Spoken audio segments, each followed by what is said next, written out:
আসসালামু আলাইকুম রহমতুল্লাহ। এটা নবম দশম শ্রেণীর 13 অধ্যায়ের 13.1-এর 18 নম্বর প্রশ্ন। ধারা সম্পৃক্ত প্রশ্নগুলা যেটা থেকে আমরা ভিডিও করতেছি প্রতিনিয়ত, সেই অধ্যায়েরই 18 নম্বর প্রশ্ন। আচ্ছা, তাহলে এখানে প্রশ্নটা একটু আমরা করে দেখি যে কোন ধারার n সংখ্যক পদের সমষ্টি বলছে n × n+1।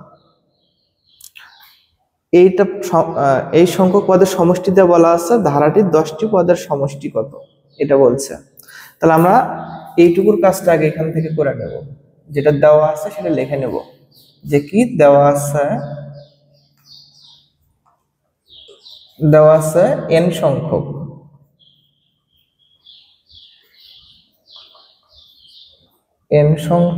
পদের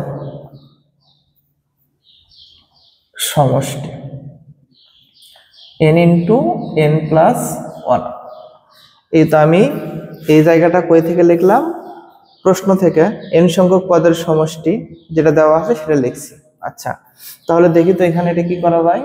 এটা গুণ অবস্থায় আছে, n দিয়ে n গুণ করো n², n দিয়ে অনক গুণ করো n-কে n। আচ্ছা, আমাদের বলছে ধারাটির 10টি পদের সমষ্টি বের করতে। তাহলে আমরা লিখি যে 10টি পদের সমষ্টি।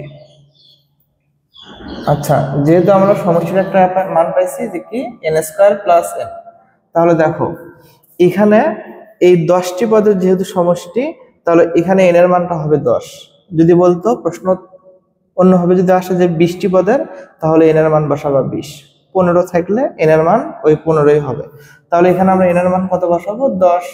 10-এর উপরে স্কয়ার প্লাস n এর মান 10। তাহলে 10-এর উপরে স্কয়ার থাকলে কত হবে? 10 × 10 = 100। 100 + 10, তাহলে যোগ করো 110। তাহলে অতএব এখানে আমরা কি লিখতে পারি উত্তরে, যে অতএব ধারাটির 10টি পদের সমষ্টি কত হবে? 110।